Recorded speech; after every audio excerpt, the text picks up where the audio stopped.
Gujju collection માં કપડા લેવા આવ્યા હતા આપડા પતુભાઈ કઈક વહી ગયા. આપણે ફાડરવાળા મેરડીમાન મંદિરે દર્શન કરવા આવવાનું હતું, એટલે દર્શન કરવા આવતા રહ્યા. આપણે વાર્ષિક પરીક્ષામાં ચેલેન્જ લેવી છે, 70% ઉપર આવશે.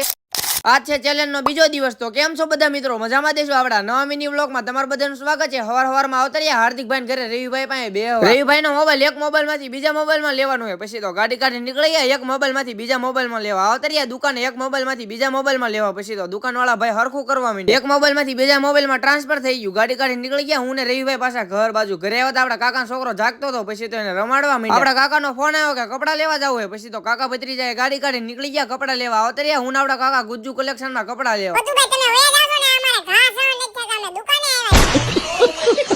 આપડા કાકા ગુજ્જુ કલેક્શન માંથી કપડા લઈ લીધા. આપડા કાકા છોકરાને નવરાવા કેસુડો લેવાનો હતો, એટલે કેસુડો લઈ લીધો. ગાડી કાઢી નીકળી ગયા. હું આપડા કાકા ઘર બાજુ. કાલે આપણે ગુજરાતી નું પેપર છે, વાંચવાનું છે. આપણે 70% ઉપર લાવવાના છે. આપણે ચેલેન્જ લીધેલો. આજે તો રવિવાર એટલે મેરડીમાના દર્શન કરવા જવાનું હતું. પછી તો આપડા ભાઈબંધ જયદીપ ને ગાડીમાં બેહાડ્યો, નીકળી ગયા ફાડરવાળા મેરડીમાન મંદિરે દર્શન કરવા આવતા રહ્યા. ફાડરવાળા મેરડીમાન મંદિરે દર્શન કરવા. મંદિરે આવી જોયું તો અહીંયા તો એટલી બધી ગળદી હતી, એની વાત જ જાવ તો. કારણ કે આ 51 મણનો તાવો છે ને એમાં રવિવાર છે. પછી તો અંદર આવીને મેરડીમાના દર્શન કરી લીધા. તમે બધા પણ દર્શન કરી લો. મેં આપડા ભાઈબંધને દર્શન કરી લીધા. ગાડી કાઢી નીકળી ગયા ઘર બાજુ.